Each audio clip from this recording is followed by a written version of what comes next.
As more and more civilizations begin sending peacekeepers across the map, chaos and order fight a constant battle. Do the strong eliminate the weak? Or do the weak get one last opportunity to shine? This is the Civilization Battle Royale X, Season 4, Episode 40, Sunsets in Samara. Welcome one, welcome all, to yet another episode of the Seabrix's 4th season. It's me, Semi-Conscious, back at the helm again, and I promise for my sake and yours to make this one a little shorter than last time.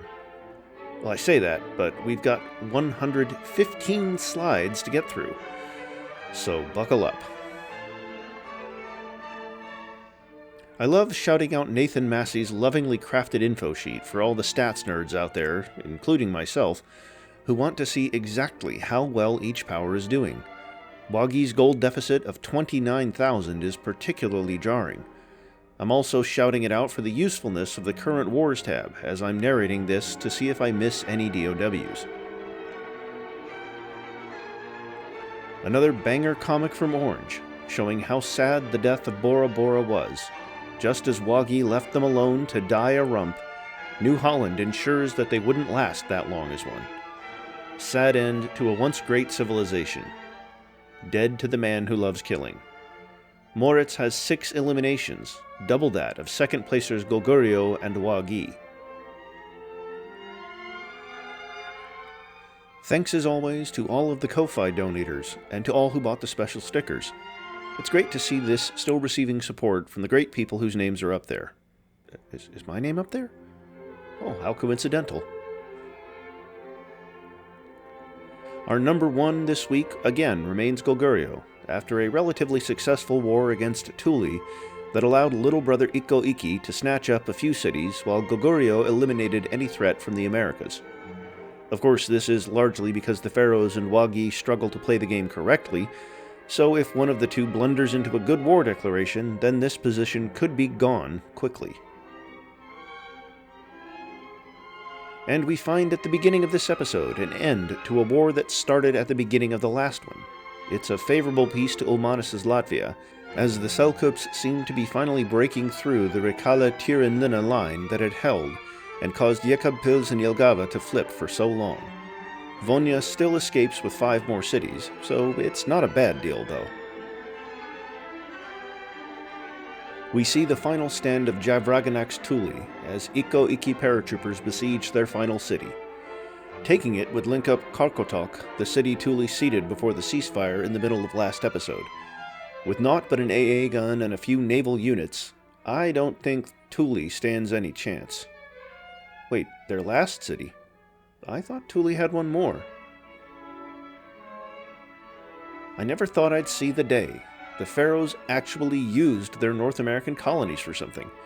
They've used it to take a 3-population snow peninsula city. Well, at least it's something. Also, say hello to all the Waggi troops. They've apparently infiltrated all the way to the other side of the world. And the E40 executioners move in for one last strike on the Thule, who finish in 29th. It is said that Javraganak, when given the opportunity to flee to the nuclear submarine, died fighting on the last bridge to the ports, allowing what little remained of the Thule civilian population to escape. Thule was certainly a civ of this CBR. They started out very strong out of the gate, settling much of northern Canada and Alaska and competing with the Yellowknives and Pueblo for the Vancouver area. But then they just sat there. They waited too long to grow their stats and saw the Yellowknives gobble up Pueblo, leaving only the Nivkh and E40 as expansion routes. And it is true, Javraganak tried to break out of the box. She just couldn't. And when one final shot was fired against E40, Big Brother Goguryeo came in and helped all but eliminate the Alaska natives. So how will we remember Thule? I'm not sure. On the one hand, they were a statistical power at times, but on the other, they could never use the advantage they had over their neighbors. Ultimately, another boxed-in Alaskan civ may be their legacy. A shame for a civ many thought could escape that fate. People have been calling the Waggi the villains of this season. As another Waggi apologist, like last week's narrator, I'm here to point out that the Pharaohs are far worse, simply coasting by, killing fan-favorite warmongers, and now building Skynet. I'm sure nothing bad will happen to any civ that opposes them. But for those who don't know, Skynet is an amazing wonder which gives all combat units plus 10% strength and allows the construction of the robot infantry with 110 combat strength and plus 20% when adjacent to other friendly units. Here we see for the first time this game the Bavarian unique unit of the Hartschia. It's a Lancer replacement. How are you this bad at science, Ludwig? Lancers upgrade to Uhlans, which upgrade to anti-tanks, which upgrade to helicopter gunships, which only then upgrade to the drone UAVs we've seen scattered around.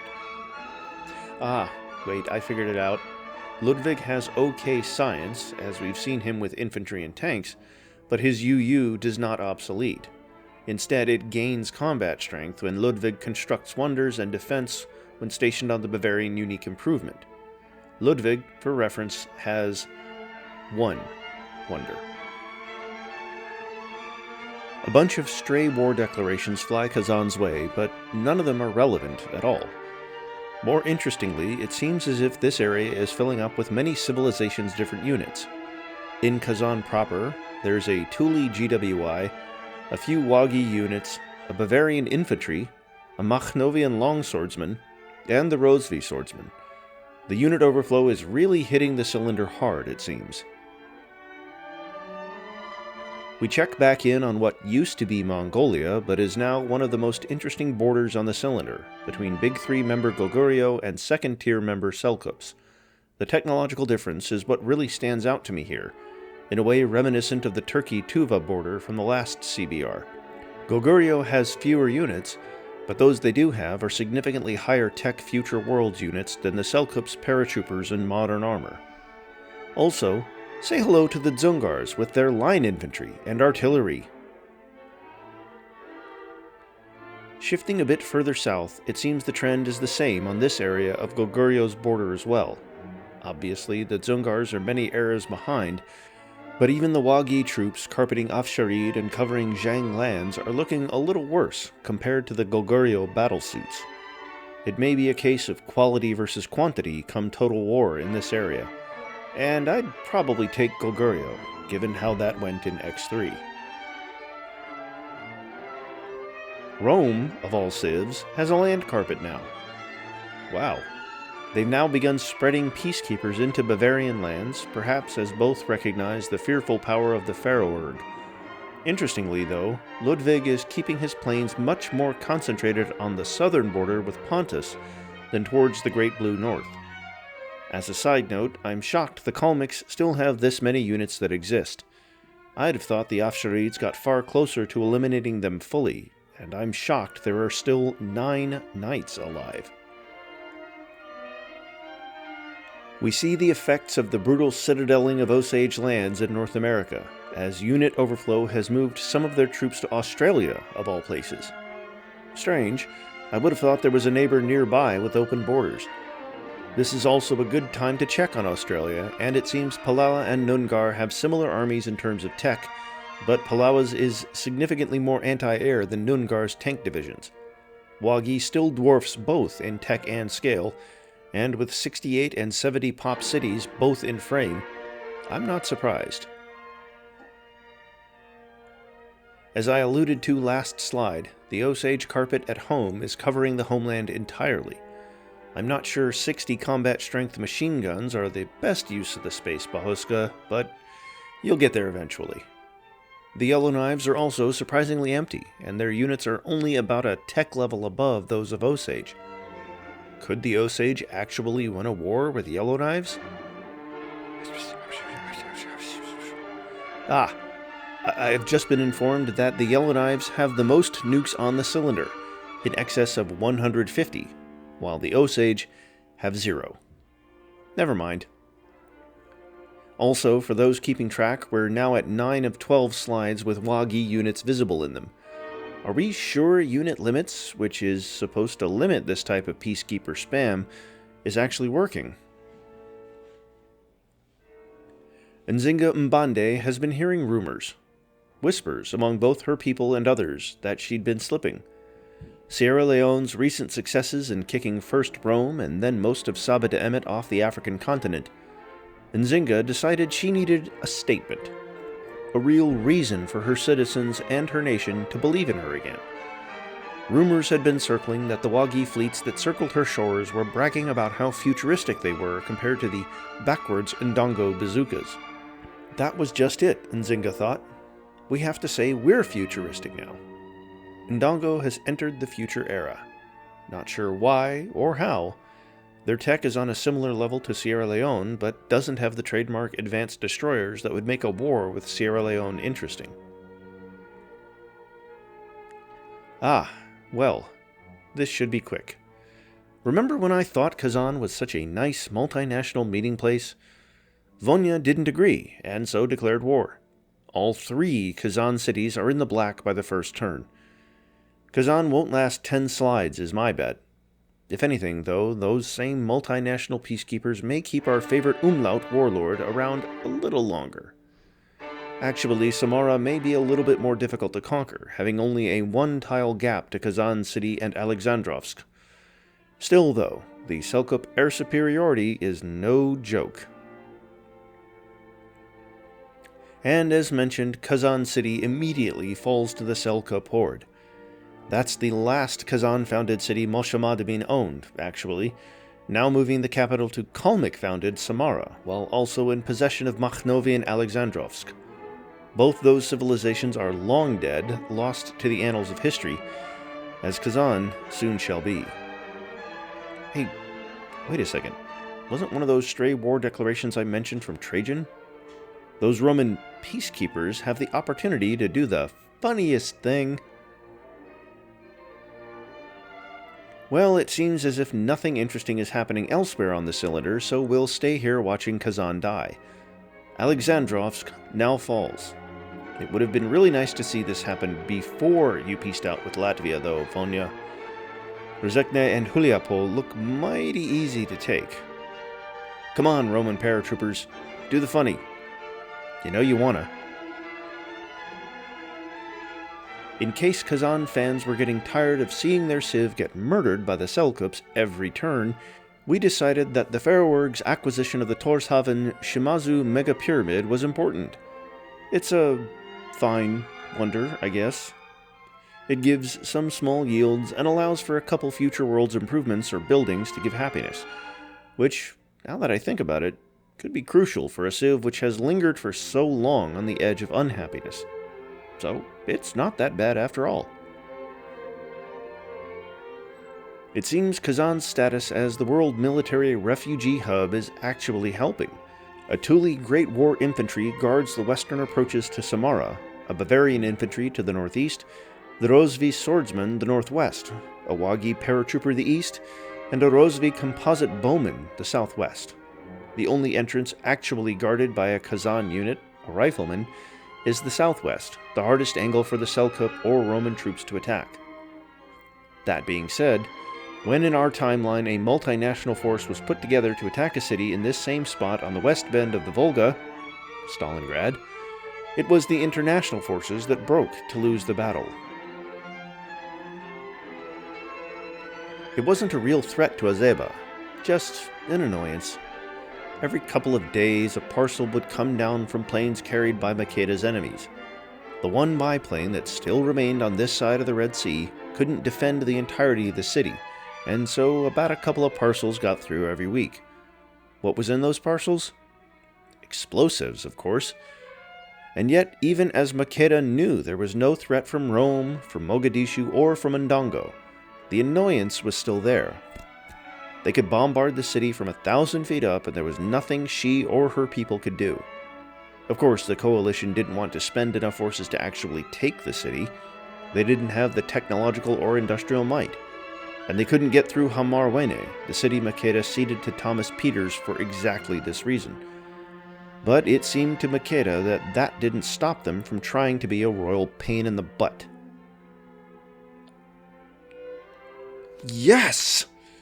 Our first legitimate snipe of a random city by peacekeepers this season comes far too late. No, I don't consider Wagi, Mexico to be a snipe. It was Wagi units. They're everywhere. Roman paratroopers managed to sneak through the AEC lines and kill Moshamadamin, and the coalition fell apart, leading to complete Roman seizure of this outpost so far away from the rest of their empire. What are they going to do with it? Probably lose it to the Afsharids, Seljuks, or Latvia, if any ever declare war. On the other side of this snipe, though, there was a death. The Kazan Khanate lived a long and quite good life to finish 28th. Moshamadamin began by expanding early, competing with Nazarbayev's Kazakhstan for much of the Trans-Ural area. Instead of an expected Makhnovia in the west, however, Moshamadamin had an upstart Latvia. First on the chopping block was the Kalmykian city of Elista, but that was lost to Bukhara in a later war. After returning for round 2 with the Kalmyks and taking the far more useful Samara, and briefly the capital Astrakhan, the Umlaut king teamed up with the Seljuks to take down Nazarbayev, netting a full 5 cities and the near-complete elimination of a once forerunner. After that, though, there was only stagnation.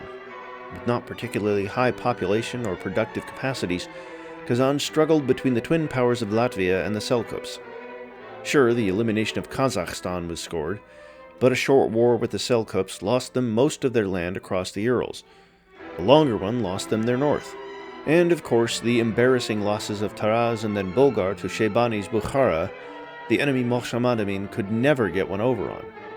Eventually, the Seljuks came for the kill, but it was Rome that dealt the final blow.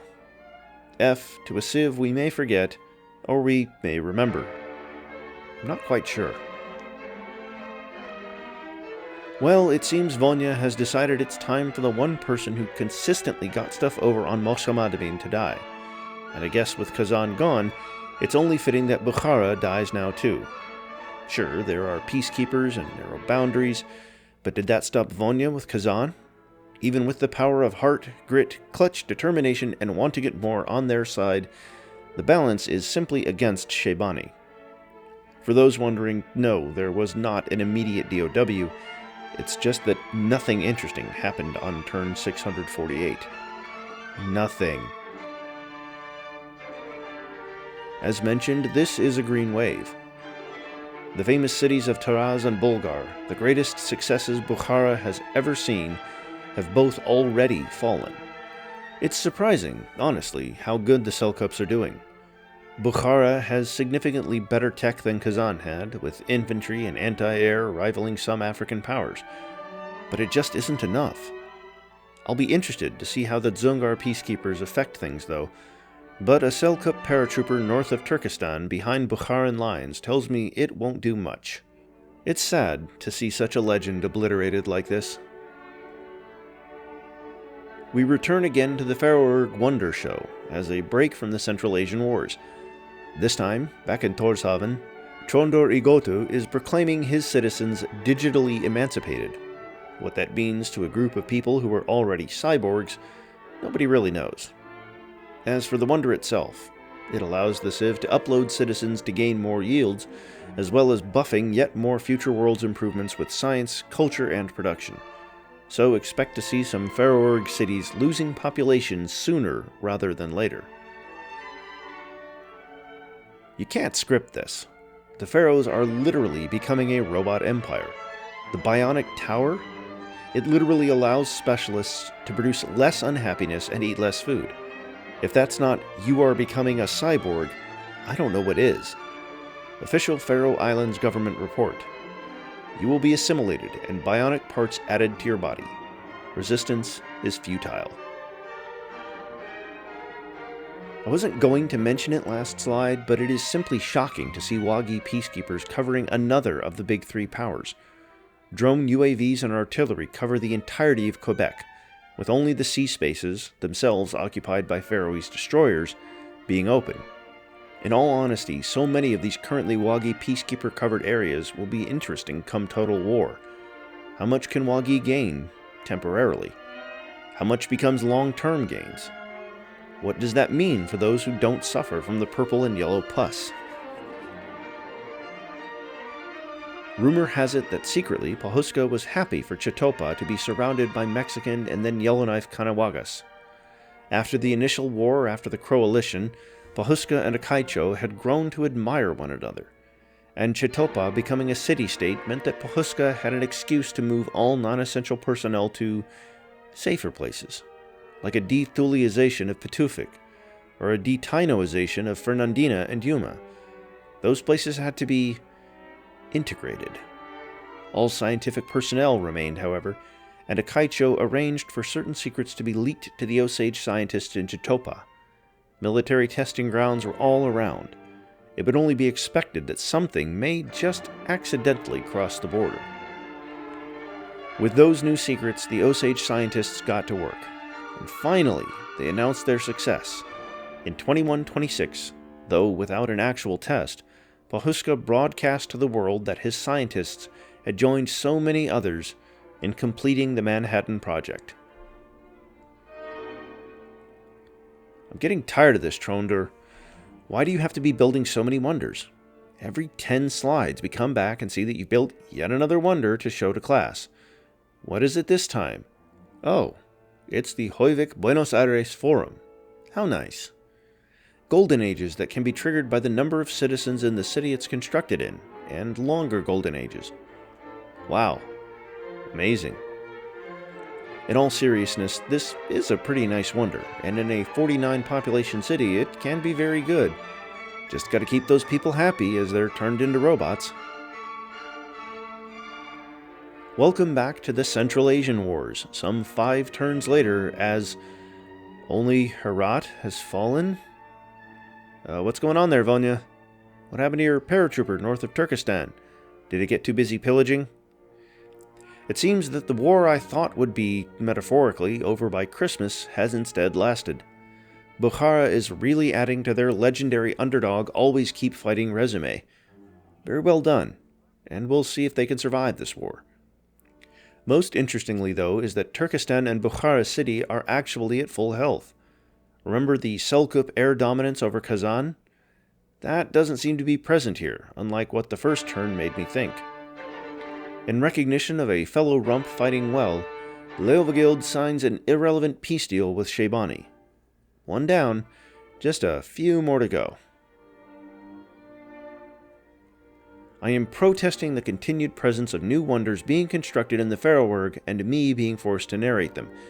As such, I will simply relate the description for the Ultima Tower. +2 citizens per city. Hyperstructure. Hey wait, I thought the Pharaohwerg were digitizing or cyborging all their citizens. Now they're summoning more?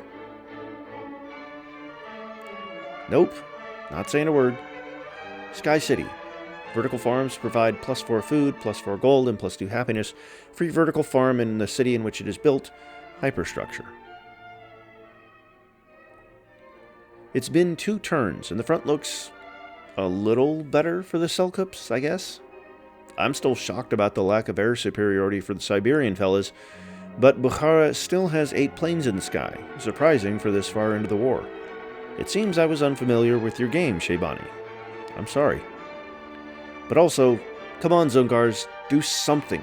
This is your chance. You have the peacekeepers already there. Actually do something, please. Come on. I'm not sure we've seen the Sierra Leonean Company ship here for a few episodes, nor am I sure it's ever been explained. It replaces the cargo ship and grants WLTKDs to the origin city when trading across landmasses, as well as granting Golden Age points when trading with friends. I'm sure there's nothing else relevant. Oh, wait, no, so it turns out Makeda's nice Hamarwene wall just turned hostile. Rumor has it Makeda only realized when the normal daily bombing raid just kept coming for hours on end. At the same time, though, at least Mogadishu made peace. They wanted to eliminate the third coming of the Karmatians, so we've got a little race to the bottom here between Karm and Saba. Let's see who wins. Well, that's certainly an inauspicious start for any Saba fans. Azeba is gone in the blink of an eye, and Tamna, the final city, is already in the black. Makeda only barely escaped, using fishing vessels while the great musician of the court played a concert to distract the attacking Leonian forces. Meanwhile, the Karmatians' Hajar remains undamaged. Where are the Mogadishawi plains? Not sure, but they're not helping on the Arabian Peninsula. Right now it's 2 infantry versus an outdated but not small army for Al-Janabi. Advantage... Karmatians? We return once again to the Central Asian War, and somehow the vanguard forces of the Seljuks have vanished. While one Bukharan plane has been killed, it's come at the cost of the western paratrooper, and the northern one is now at half health. Additionally, one of the Astana-based planes was lost. And as this is happening, more Dzungar peacekeepers keep flooding in, making this war even more difficult. Is Shaybani actually going to make it out alive? We use an irrelevant DOW on Singapore by Nzinga to check in on the Southern African holdings, formerly known as Eswatini and Rosvi. Now it's holding grounds for Ndongo planes and nukes, as well as a place to watch the Mogadishu Uwasias sail across the Mozambique Strait. The Uwasia is a caravel replacement, so I am unsure why Mogadishu still has so many of them. As for Ndongo, their forces are quite modern, especially for Africa, but very sparse. On the other side of the Mogadishu Indian Ocean Islands, we see the nearest Singaporean territory in southern India and the Maldives, lovingly guarded by Wagi forces, mostly UAVs. It's crazy that Singapore has the more advanced units in this shot, from the missile destroyers to the modern armors. It shows how much this insane unit spam and bankruptcy have cost the once unstoppable frontrunners from New Guinea. This race is very much back on, as Mogadishu has actually managed to get and maintain air superiority over Hajar. The city has flipped, as can be told by the reduced population and the announcement, but the Karmatians still hold on for now. That's their last melee unit currently occupying the city, though. Meanwhile, Peters has managed to drop a paratrooper on Tamna's side of the Red Sea, and his air superiority, unlike a certain green Siberian power, is still very strong. I think the winner of the Sabah-Karm race to the bottom will decide on turn order. Gwanggaito heard that Ndongo declared war on Singapore.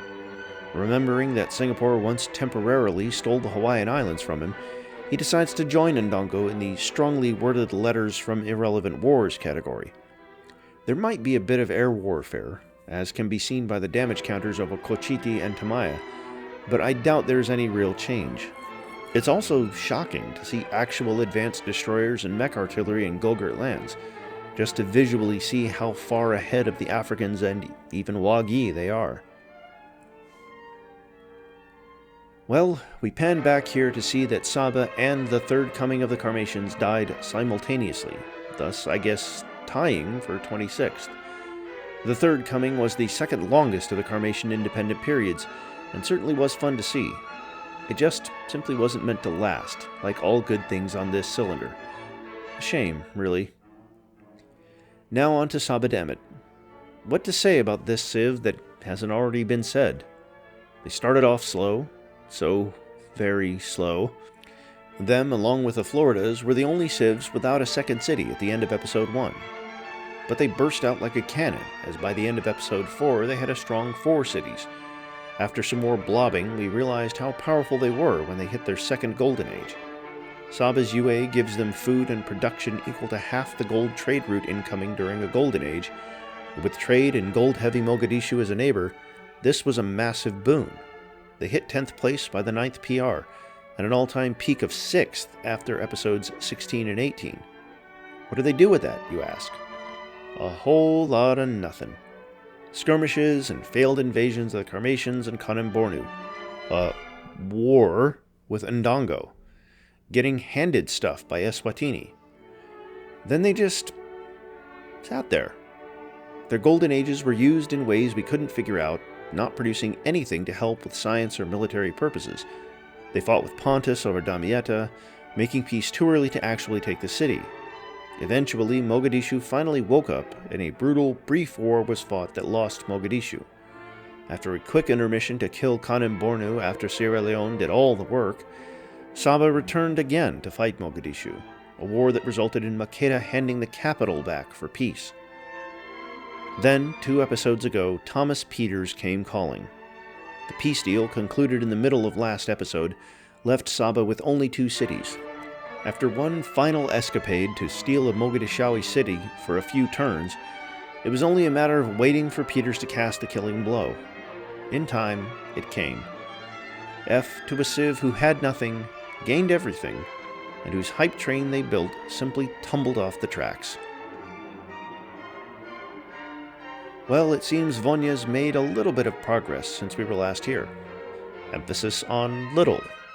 While Turkestan is down to red health, the Bukharan ground assault on a still red health Selkup Herat is not exactly failing, and an 8th Bukharan plane is back to flying. Leading the attack is Jani Beg, aka Janibek Khan, son of Ozbeg Khan of the Golden Horde fame. Can someone also explain to me how Bukhara has not only better, but multiple levels better infantry than the Dzungars? Riflemen versus literal infantry? I think it would be the Dzungars with better troops, but I guess not. The good. Peace with the Selkups was made. Sure, Turkestan was ceded, but that city was failing anyway. Bukhara may just survive yet, and the capital was still standing strong. Emphasis on was, though. The bad, Nader Shah, upon seeing the willingness of Shaybani to negotiate, and after the Selkups had already softened them up, declared war on what remains of Bukhara. The capital is already in the black, and the air superiority Vonya tried to establish is already there. The ugly, Balkh, deep in the Afghan mountains, has already fallen to an Afsharid battlesuit. Balkh was the city that Harappa tried so hard to take back when they were powerful. Does anyone else remember when there was a powerful Harappa? Now 3 crucial infantry units and a tank are left defending nothing. There's no way the Afsharids let Balkh fall back. Overall, the surprise attack was a massive success, and a war I thought Bukhara may be able to escape just turned into one I'm almost certain they will die fighting. Well, it seems I was wrong. The Bukharan turn processed, and while many frontline units died, Balkh was reclaimed temporarily. The only thing saving Shaybani at this point is sheer determination mixed with a lack of Afsharid units due to Wagi coverage. Still, a 65 strength Merv stands no chance versus a 120 CS battlesuit. There's no Thermopylae level borders to save Bukhara here. It's been a while since we've been back here. My protest still stands though. +3 culture and +3 gold to nearby ocean tiles. Atolls produce an additional 2 culture, 2 gold, 1 food, and 1 production. Hyperstructure. Really, Tronder? You couldn't have found a city with actual useful ocean nearby? What about Bermuda? Or even the capital? Instead, it gets put on Greenland, where it can give mostly the atoll bonus. To be honest, it's a 3 of 10 wonder for a reason. Bukhara the city finally falls, and it won't be falling back. Bukhara the civ is fresh out of melee units, and mostly focused on allowing the great musicians of the opera to escape. 2 made it to Merv. Balkh also is cut off by mountains from Merv. The 2 sides of Bukhara will die quietly and die alone. What a sad end. I also find it funny that as the Afsharids expand their land, Wagi or Dzungar peacekeepers simply keep filling in what has been conquered. I knew it was coming, but that doesn't make it any easier. A final F to Bukhara, the legendary civ that just couldn't go down without a fight. A fight that Muhammad Shaybani would try his hardest to win and make you pay for. It seemed that most wars Shaybani should lose, he snuck out a city in the peace deal, or flipped a city one last time. Remember Pavlodar, the city in the far north Urals he extorted from a near-dead Kazakhstan? None can also forget his wars against the Kalmyks and Kazan, 2 powers many thought would at least steal cities from him or fight to a white peace, but who lost 1 and 2 cities respectively in separate wars. Heck, even Kazakhstan's presence was feared at one point, leading to a PR0 of 54th place. That's below such civs as Burgundy and Florida. But eventually, Shaybani lost just enough. He lost Samarkand in a war to Nader Shah, causing the Afsharids to plunge a dagger into Bukhara city with citadels. Elista was lost in the Kazakh war, and would fall to the Afsharids too. And so this 5-city empire lived on, scrappy as can be as their big neighbors tried again and again to conquer them. And I thought for sure the Selkirk attack on them would be the end. But Shaybani escaped from that too, with still 3 cities to his name. Nader Shah, though, the only person to defeat the Bukharan Khanate both in reality and in the CBR before this episode, decided to come back for round 2. And just as in reality, 92 Uzbek tribes found themselves scattered and conquered by the Afsharid Empire. F to a real one, a civ with heart, grit, clutch, and determination. A civ we won't soon forget. Also, the next slide might be another eulogy. It seems the Grim Reaper has come for Leovigild. Okay, it seems we're taking a sec to check in on Rome, as the East Asia Bros declare war. This seems to be a mostly irrelevant war, unless the Roman peacekeeper spillover may actually do something. Rome as a whole still looks remarkably okay for an empire that lost their entire western half. Wow. Rome lost its western half while its east half was still entirely intact. I've definitely never seen that before. I also think that Rome could probably take Bavaria in a war right now. Not only do they have the quantity, but they have similar quality. Infantry have 70 CS versus paratroopers of 65. Well, this should be quick. As mentioned, the Pharaohs, along with moral support from the Ume Sami, Latvia, and Nungar, have declared war on the Visigoths. This should be quick. The Pharaohs have XComs compared to the Visigothic riflemen, and given that Faroese citadels already border Toledo, I doubt peacekeepers will be a problem. It's rumored that when the war was declared, Faroe planes broadcast one message over the terrified citizens. You will be assimilated. Resistance is futile. Well, it seems the Roman peacekeeper spillover's capture of Samara is what's at stake at this war. E40 have open borders with Latvia, while Rome has the same with Selkups. I don't think E40 will take the city, given the unit amounts in this area, but I've been wrong before. Also, my goodness, the Osage peacekeeper spillover is insane. It carpets the entirety of the new Selkup conquests from Latvia and Kazan, but would still probably get wiped out by the Latvian battlesuits, who have 120 combat strength. Count me surprised. The Visigoths actually managed to flip the city after a Faroese XCOM took it initially. This is the greatest military success the Visigothic kingdom has ever seen. In all honesty, it just means they survived the Reaper for a turn longer. Also, just imagine the scene as a bunch of literal riflemen shooting a bullet once per 5 seconds managed to take down a futuristic XCOM squad. What would that even look like? Did the XCOMs run out of ammunition? It seems the Roman war with E40 has come a little closer to home, as the Faroe returns for round 2 against the Italian underdogs. It's surprising how few units the Faroe have on this front. I can only count 10 units even partially in the frame. Then again, Rome the city is already in the yellow from the Faroese air assault, and an 18-5 plane advantage, a crucial part of late-game warfare. I also see the Roman paratroopers walking through Bavaria to attack Dijon. I would say they have a chance, but Dijon has about 4 times the combat strength of each individual paratrooper. This is a better view of the Roman troops walking through Bavarian lands toward Faroese Vagar, York, and Dijon. Ultimately, I don't think anything will come of it just because of how high Faroese defense values are, and how weak the Roman troops are. More interestingly, though, is that both the Faroes and Rome have Bavarian open borders. So, as you can already see west of Nuremberg, Bavaria itself will be used as a battlefront of this war.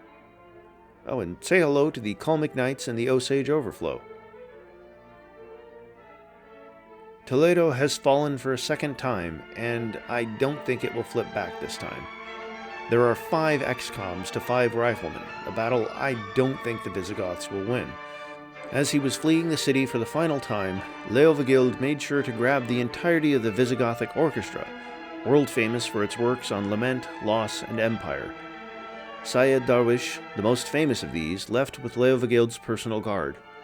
Darwish, famous in our timeline for founding Egyptian pop music by modernizing older folk tunes to new audiences, did the same here, with Leyendas de Asturica being his most popular work. In other news, the Visigoths are finally dead. They were a civ that lasted far too long by pretending to not exist. We all thought they broke out of Iberia with their settlement of Asturica beyond the Pyrenees, but at the first opportunity, they handed it over to Bavaria, who then lost it to Burgundy.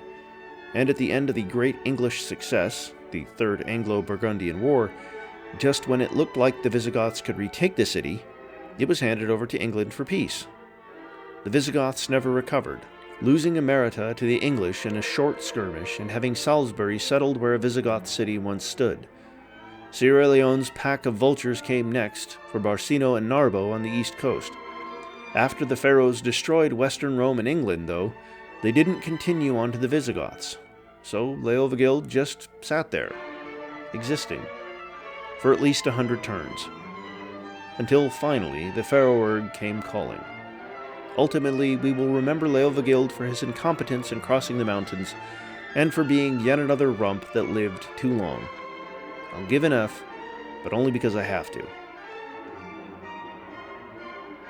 It's been 3 turns, and the E40 Roman War is as much of a joke as I thought it would be.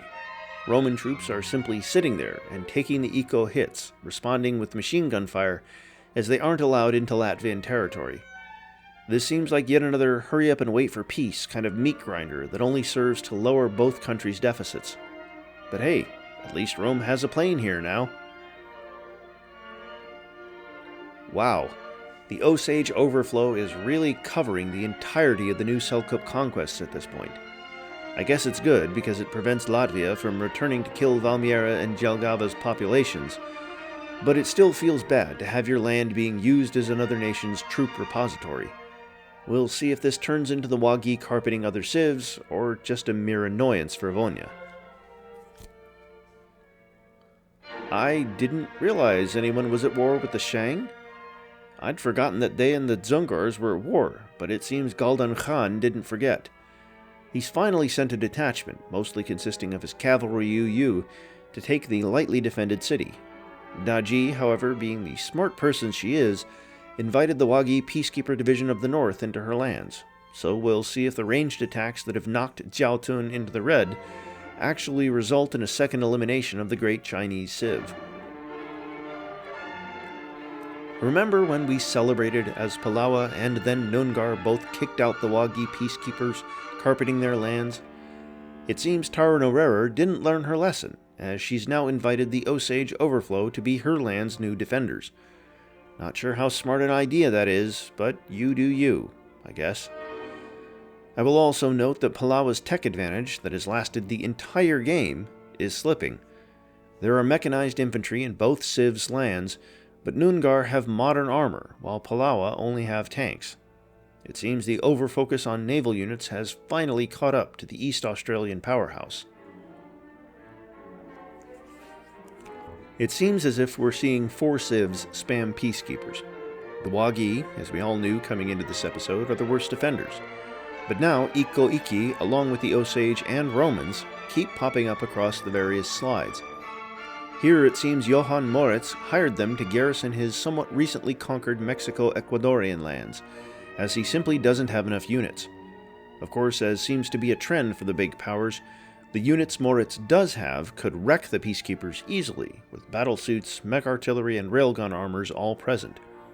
The quantity versus quality question is definitely something I look forward to seeing answered, whether before or in Total War. Did you miss the Pharaohurg Wonder Show? I sure didn't. This time we're back in the 232 combat strength, 51 population capital of Tórshavn to show off the Angel Net, a wonder that doubles the effects of utility fogs and gives them extra happiness. Not sure what these do, but as mentioned before, happiness is always welcome for the Pharaohs. They were the only unhappy civ as the end of last episode at -11. I expect them to be significantly higher after these few wonders. Well, color me surprised. While, as I expected, nothing has really come of the Bavarian skirmishes, or so it seems, Rome has managed to funnel a fleet through Rome and Massalia which bore enough planes to retake Carthago. A shocking success for a civ who it thought could be knocking on death's door by the end of this war. Faroese forces, in fact, have been pushed back almost beyond the Alps, as mobile SAMs and tanks have successfully defended Roman southern Italy. The craziest part is that I could see Carthago holding for a while yet. Sure, an XCOM could always paradrop onto the city, but I think the Pharaohs are prioritizing the seizure of Rome the city over anything else at this time. Now, I thought this was a repeat slide 2 of slide 60, before I realized that Xiaotun actually was entirely in the black now. All it takes would be a single turn of Wagi open borders breaking, or a Dzungar paratrooper dropping onto the citadel west of the city, for the Shang to be eliminated a second time. Of course, that's what I said last time, and Shang is still alive. This time, Zheng, Singapore, and Bavaria have joined the war, though? That's completely irrelevant, I think, unless Zheng really commits to bringing forces north, though most of the great generals in frame are theirs. Ah, I see Chonder was simply doing the time-honored strategy of playing with your food. Roman forces have been completely wiped off the map, as 3 Faroese XCOMs have descended upon Italy and flipped Rome. Even Győr, on the other side of the Adriatic, is now in the yellow. Carthago is of course back to being under the grasp of the Pharaohurg, but it seems the Happiness Wonders did their job, as the city is not being burned. I think this war for Trondor will simply be, you get out what you put in. If the Pharaohs really commit, I could see Rome reduced to just Cairo, perhaps, especially if Rome City, where the border is narrowest, falls. So much for the Dzungars walking through Gogurian lands to take Shang out. The Wagi Peacekeeper Division successfully annoyed Galdan enough that he just decided it wasn't worth fighting anymore. I guess if it works, it works. Eh, Daji? I'm honestly surprised to see the Dzungars bow out here.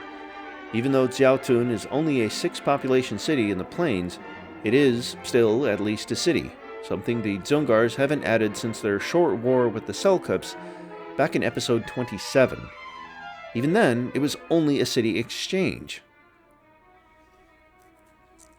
Here's the first shot of this game of a fallen Rome. That is, a Rome officially in enemy hands. And yet, I'd rather be Trajan from this shot than Trajan from the last one. One of the 3 Italian XCOMs is dead, and your forces are back in control of a good portion of northern Italy.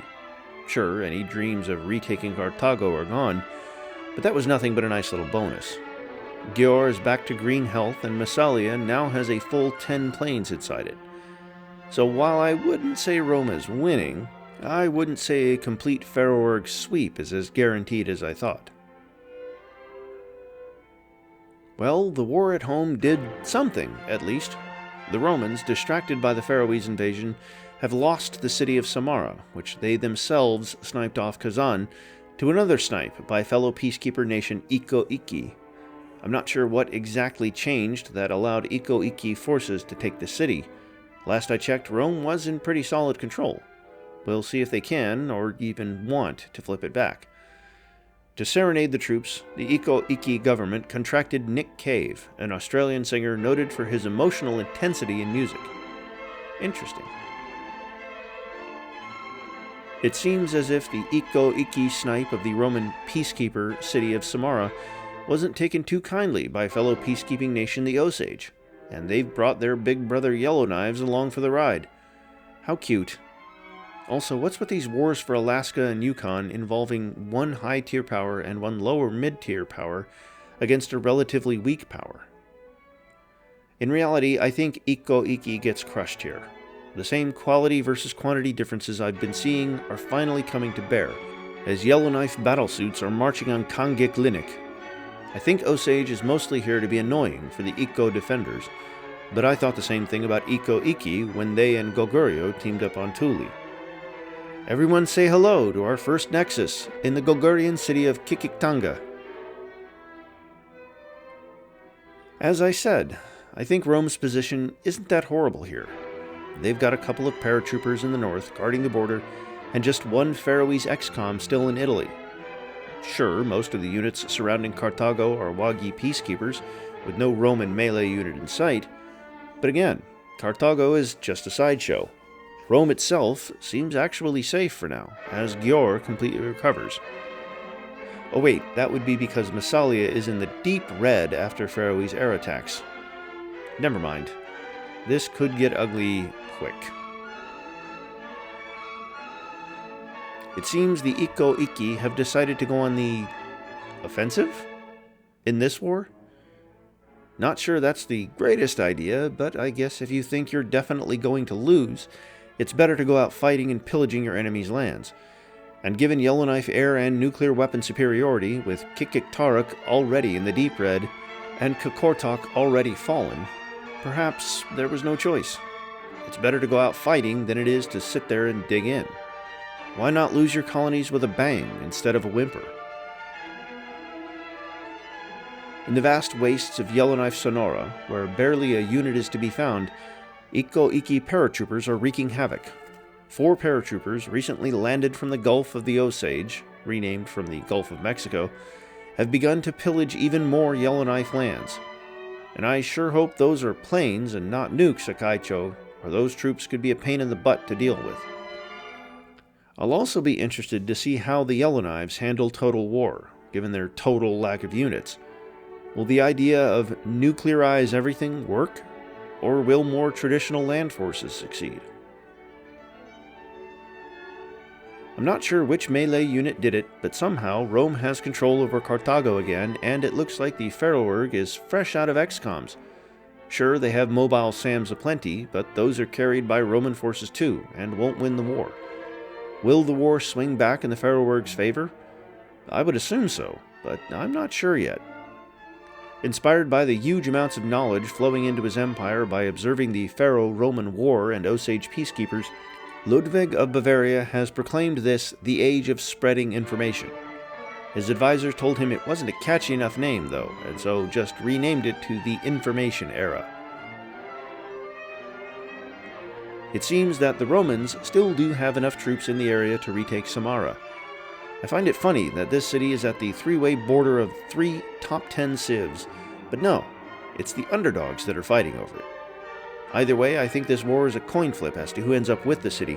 Both the Japanese and Italian civs have more than enough troops to fight for this city for a long time. To hype up their troops after troops complained that Nick Cave's music was just too good, the Roman government recruited Nas, the famous rapper. Rumor has it that the peace deal will be decided by a musical duel between the two superstars. Everyone say hi to the Afsharid Wagi carpet, this time augmented with some Dzungar units. How nice of them to guard the Afsharid territories. The Osage did actually manage to do something, taking the city of Sisimiut. Color me surprised. I didn't think there were enough Teal forces up here to do anything. In the meanwhile, the E40 forces in Yellowknife territory are being cut down like flies, and Kangeklinik is added to Akaicho's collection. In fact, I wouldn't be surprised if the entirety of E40 North America falls here. Also, I'm surprised that Shang musketmen and Great General are still alive. Those troops were left over from the first killing of the Shang all those turns ago. If you're Kenyo and you have a bunch of paratroopers scattered across the map not currently fighting, do you...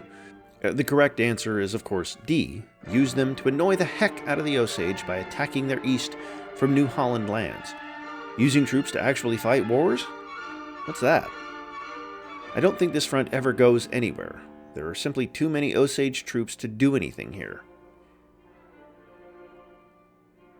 What did Kenyo do when faced with the realization that there were too many Osage troops? Go where they weren't, which is to say the newly acquired Yuma in the Bahamas. While I don't think the city will fall, it's damage done to a city, impressive all its own. There are also eco reinforcements in the area if Kenyo wants to really commit, but we'll see. I think I figured out why Osage wanted into this war in the first place. Samara. The Osage peacekeepers were tired of seeing Rome and E40 fight over the city, and so just decided that it's better if they have control over it. Sweeping in behind an E40 attack, Samara now flies the teal and orange and won't flip back anytime soon. 4 different civs have now controlled the city in this episode, 3 of which do not have land on mainland Eurasia anymore. Kikik Taruk is the next of the Thule cities to fall, and marks the loss of the Thule once capital. I believe this now makes Yellowknives the civ that controls the tied most original capitals at 5. Also, if you look to the right of the image, you can see that the E40 paratrooper raiding battalion has been completely eliminated, and the improvements are well on their way to being repaired. A sad end for such a glorious way to go out. We'll see now who gets Okak and Koganajup, as I doubt either hold barring a miraculous peace deal. Mogadishu authorities have recently announced the first tour of Gil Scott-Heron, a spoken-word poet and jazz performer originally based in America in the 1970s and 80s. To travel to his various stops, rumor has it that he only needs to walk across the decks of Mogadishu's many uasias, which carpet the sea, barring a destroyer or aircraft carrier here and there. Overall, not exactly the greatest look for a civ that borders future-era Sierra Leone and Ndongo, as well as the upgraded missile destroyers of Singapore. Speaking of which, it seems Ndongo has noticed Abu Bakr's relative backwardness and thinks she can grab a city or 2. Akaicho's here too, as moral support, I guess? Not entirely sure. In all honesty, though, I think Malkern's almost certainly falls and Shangani flips at least once or twice. Shangani flipping in particular would be devastating, as I believe it's the biggest Mogadishawi city on the cylinder, but ultimately I don't think Mog has the quantity or quality to resist the South African menace. While I don't think it will be total elimination, this war is definitely going to hurt, and should be a splendid little war for Nzinga. It seems that the Roman-Pharaoh War has somewhat stabilized now. Rome is back up to 7 population, both it and Massalia have full health, and Carthago is back in Pharaoh's hands. And it couldn't have come a moment too soon for Rome, whose units, which once carpeted their area of the Balkans, now look a little thinner on the ground. Trajan is also down to just 7 planes in the area, but of course there is still a war going on, so can the pharaohs effectively launch a 3rd attack? More interestingly, for the very important Samara front, it seems Rome and E40 made peace to team up on the Osage, who immediately followed up by obliging the new allies and dragging the Yellowknives into a war with Rome. Ironic that the 2 civs that started the Samara War are not fighting anymore, and yet the war still burns on. The news from the war for Malkerns and the Mozambique Strait is decidedly mixed. The Wagi peacekeepers are proving to be a strong impediment to Nzinga's efforts to march on Shangani, and Malkern's narrow southern approach is defending the city quite well. The fact that Ndongo ships are nowhere to be seen also helps. All that being said, Ndongo has total air superiority, and Malkerns is already in the deep yellow when it comes to health. We'll see if either see the initial failures as enough to ask for peace. Okak has fallen to the Osage, as it turns out. It was more of a coin flip than anything, and Osage paradropping in more troops from the homeland certainly helped their side of the coin be heavier. The Yellowknives look to end up with the real prize of Koganajup, though, as 2 battlesuits and 3 railgun armors are already on the other side of the Okak Pass. And while E40 fans may be annoyed, or even scared at this point, I really don't think this war will mean anything more than the loss of the colonies gained over the last 2 episodes. Sure, it sucks, but Iko was playing with house money to begin with. And you know what they say, the house always wins. When I first looked at this slide, I thought this war was entirely irrelevant. There's Bavaria entirely between Rome and Latvia. Latvia also doesn't really have that many units. Just look at the nothingness between Mariupol and Riga. Then I noticed how high-tech the Latvian units were, and the helicopter gunship south of Chete.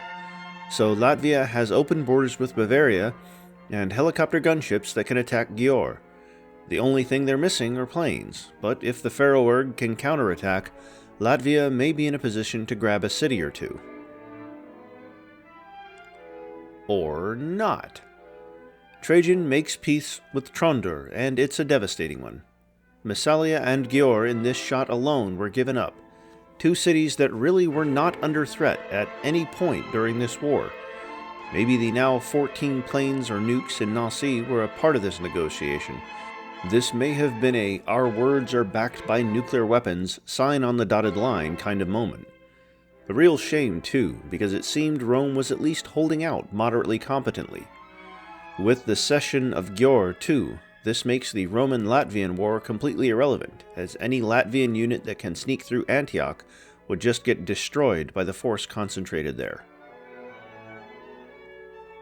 Well, that's some good news at least. It turns out only Massalia and Győr were handed over, and the metropolises of Cairo and Nicomedia remain in Roman hands. It's sad to see Rome knocked down like this, but I can't say it's too surprising.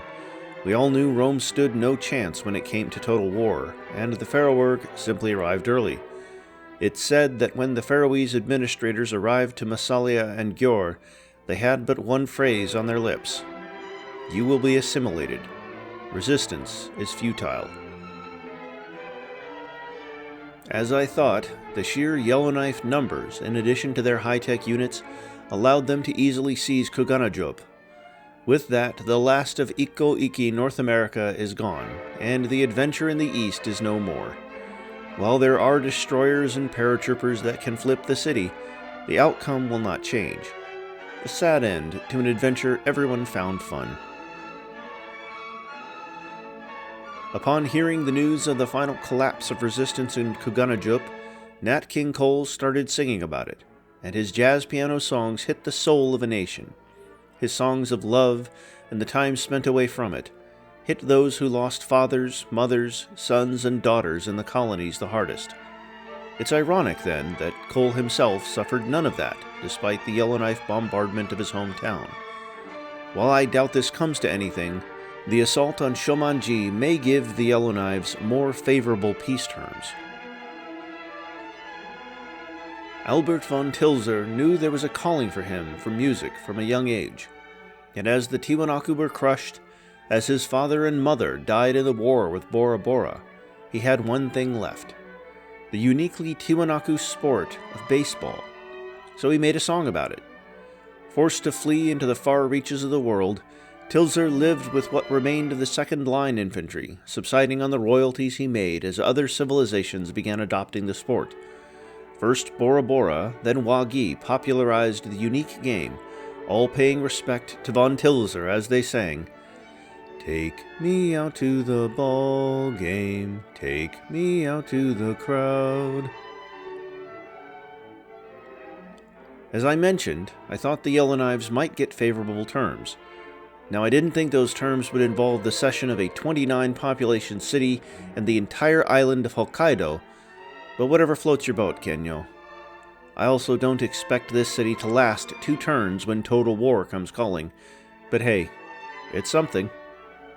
It also means the whole colonial experiment was a failure, as E40 ended up down a city, Yamashina, when all is said and done. Make that 2 cities. Wow. I didn't think E40 were in that bad of a situation that 2 entire cities needed to be ceded for peace, with a combined 59 population. I guess the power of 150-plus nuclear weapons really does the trick. It's a real shame for E40 though, as at the end of last episode they were really on top of the world. With a nice new North American colony and no real threats other than Big Brother Goguryeo, reduced to this. Just 5 cities, a now rump ready to be eaten whenever total war comes calling. How nice. It seems that New Holland, after acquiring Taino lands, has decided it's time to add a Reformation belief to their religion. We'll also use this opportunity to check in on New Holland, and wow, they're loaded. Battlesuits and mech artillery around every corner, advanced destroyers sailing the Atlantic. What's not to love? Well, the unit density for one, but there are still 100 turns until total war to work on that. The Reformation belief is actually a really good one, giving +1 science per 4 followers of this religion in foreign cities. That is huge at this stage in the game, especially seeing how massive city sizes are at this point. It could allow New Holland to catch up with tech leaders the Faroerg and Goguryeo before the end of the tech tree, and massively surpass Wagi, enough perhaps to the point that they could fight and win, despite low unit density. Now time for some maps, stats, and governments. Jump to slide 105 if you don't care about this stuff. First, we see a list of all the civs at peace, which is a surprising few. Faroes, Ume-Sami, the Selkups, the Dzungars, Sierra Leone, Palawa, and New Holland all have no current ongoing wars. It makes sense, though, that the number of green civs on this map would increase, simply because there are fewer civs to be at war with. Faraway wars are more relevant than ever, too, so a war for diplomacy's sake is unlikely. Now we can see the list of civs by food growth, and wow, so much of the cylinder is stagnant. E40, Rome, Dzungars, and Wagi make up the unlucky few declining, while Ndongo, Mogadishu, the Faroes, Shang, the Yellowknives, the Afsharids, Singapore, and Palawa are all growing. That's definitely a lot fewer than the last time we had this map. It seems that nobody is unhappy on the cylinder, something I expected in all honesty, given the amount of happiness buffs the previously only unhappy civ Faroes got. As for those in a golden age, it's Palawa, New Holland, the Afsharids, Goguryeo, and Ume-Sami. No real trend to be observed there. As expected, this map hasn't changed a bit since we last saw it. The world is still very autocratic, with only the Faroes and E40 following order and Singapore following neutrality. The Faroes' choice of the order ideology is what got them into such happiness troubles in the first place, or at least so goes the theory. As for E40, this makes it all the more surprising to see that they're still best buds with Goguryeo, despite the ideology difference. This map, I believe, shows Civ's status when it comes to bankruptcy. As of right now, the Selkups, Dzungars, Rome, Noongar, and Palawa are bankrupt. I'm surprised to see no Osage, Wagi, or E40 on that list, despite the Peacekeeper spam. Perhaps it's simply that they momentarily made a deal that put just a bit of money in the bank. All three, along with Zheng, Bavaria, Pontus, and the three African powers, are all suffering from a negative gold income. It's always funny to see this screen and see what wild names Civ has come up with. King of Kings Mithridates I is particularly funny, as I could definitely see him marketing himself in the same vein as the Kings of Kings in our timeline, the Achaemenids.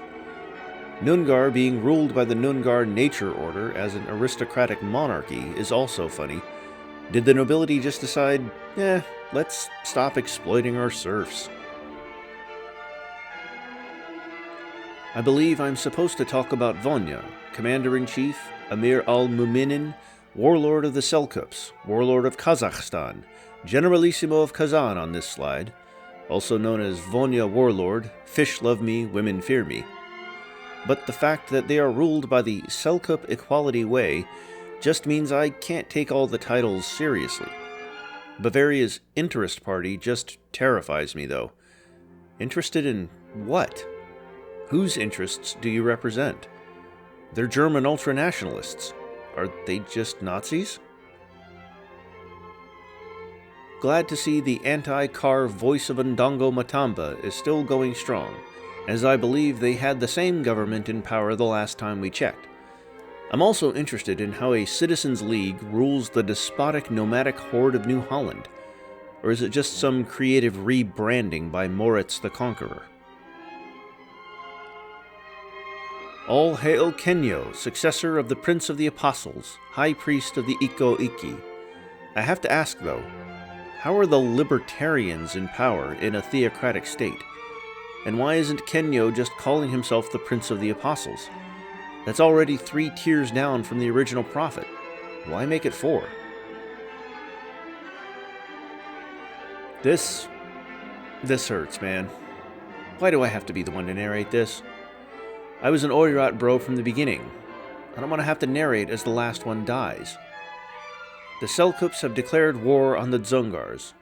Just as the Dzungars were finally teching up, both have tanks, and Selkup mobile SAMs are only one level away from Dzungar AA guns. But the air superiority is entirely Selkup. They have 20 planes to 7 on the western, more important front, and Uliastai and Yulduz are already at half health. Petropavl is in the deep red. At least Almaty might be flipped on the Dzungar's way out. Yay? I expected this too. After the Selkups have moved some more, Hami has already fallen. I knew it was nothing but an outpost, but it's still hard to see the last portion of the Dzungar-Mongol border shape get obliterated. Ili, the Dzungar capital, is also down to red. I don't think the Dzungars last the episode out, yet if they do, it would only be because of the Wagi peacekeepers that flooded their lands, and not any fault of their own. The air war is 39-13 in this shot alone, favoring the Selkups. Zanana Gusmao, admiral of the 4th sub, was panicking. Makeda, a recent arrival to the sub, had been lost. Shajar, I thought you were going to watch Makeda until she properly acquainted herself. I thought that was Idris' job. He knew her better, no? That's when he heard the sound of the sub's communication antenna breaking through the ice above. Damn it, he thought, Makeda's gotten to the comms array. Marching up to the comms board with the X2 African Legion at his back, Gusmao broke into the comms array just as Makeda turned to the door to leave. What happened? He demanded. Just got a little revenge, she answered. What did you do? Sir, we're seeing reports of the Mogadishu North mobilizing. We're hearing rumors that they're saying Makeda declared war on them? Mohammed Siad Barre interjected. Turning back to Makeda, Gusmao exploded. You came up here to do that? A joke? I can't stand you. You're banished to mountain watch duty for the next 100 turns. Everybody go home now. We won't be affected by this. Little did he know, someone in the Mogadishu War Office had traced the telegram signal to a group of mountains in Antarctica. I honestly didn't realize a Civ could declare war from beyond the grave. That's fun. Doesn't really mean anything, though. We check back in on Mogadishu's actually relevant war, and I must admit that I forgot this city even existed. Congrats, Nzinga. You're now in sole possession of a 12-population Arctic island. I mean, I guess it's something.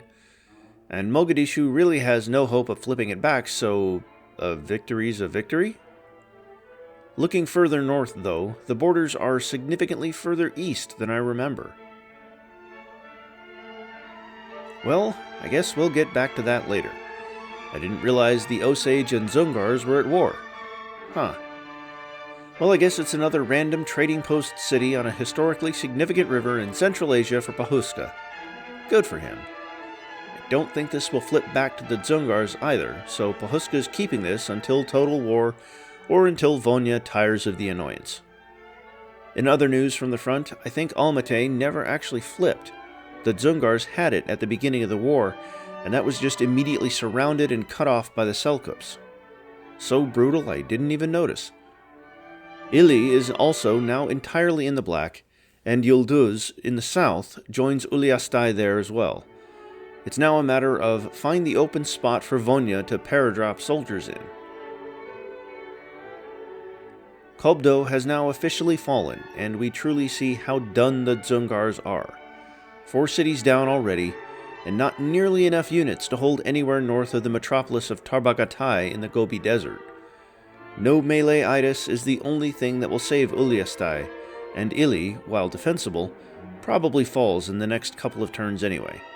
I expect the Selkups to now begin reducing Irtish, so that the attack into the Tarim Basin can truly begin. Back to the other active war on the cylinder. As I hinted, Malkern's flipped to Ndongo, and I think it's done that a few times. This looks like the beginning of the end for the Mogadishu defense, though, as Ndongo is bringing its fleet, complete with a 4-aircraft supercarrier, to truly bear against the weak Uasias. Shangani has also lost 10 population. That's not half or more as you'd expect from a flip. No, that's a nuke, I think. Why? Just why? Now let's focus on the good and expected stuff first.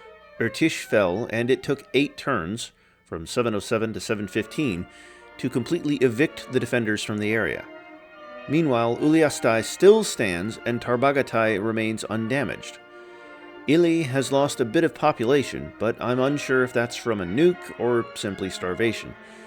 There also seems to be a legitimate defensive line, made of Dzungar units, forming near Tarbagatai and Gyangtse. 23 Dzungar planes are still in the air. Now for the bad news. Golgurios entered the war and brought their little brother E40 along too. They have 48 planes or nukes in this slide alone, and 3 Nexuses.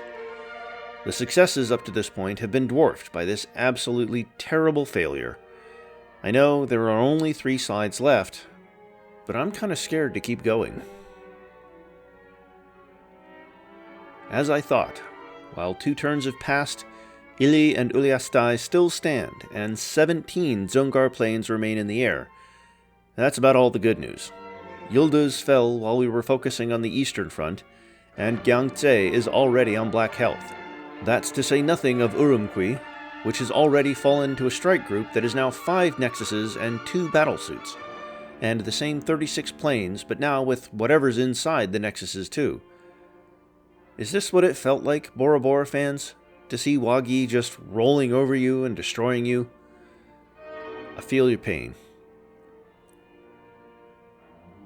Well, I didn't see that one coming. It seems Nzinga has temporarily given up on taking Malkerns to instead send a strike group to take the Mogadishawi metropolis of Merka on Madagascar. And it worked. The city was flipped, and while it probably flips back, is a key psychological and emotional victory.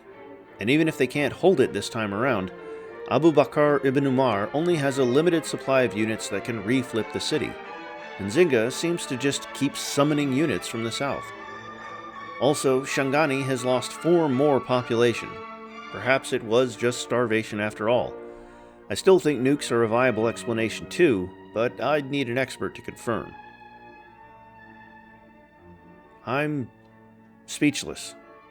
Tarbagatai, the one city that I thought was safe as it had been on full health, the pinnacle of Dzungar civilization at a once grand 35 population, has fallen to the Selkups. Ili and Uliastai still stand purely because it takes too long to march through the hills and neutral Wagi UAVs patrol the sky. Gyangtse, too, will almost certainly fall next turn. But hey, at least the Osage's meme capture of Petropavl is still theirs? That's all I've got for you tonight, and thank you for listening to my wild ramblings. This was a long one, with many twists and turns along the way. Some fun moments, and some heartbreaking ones. I hope you stay with us to see this season out, and prepare for total war in 2 or 3 episodes. It's been me, Semi-Conscious, and I'll see you on the other side. Let me just sit here for one last time, watching the sunset in Samara.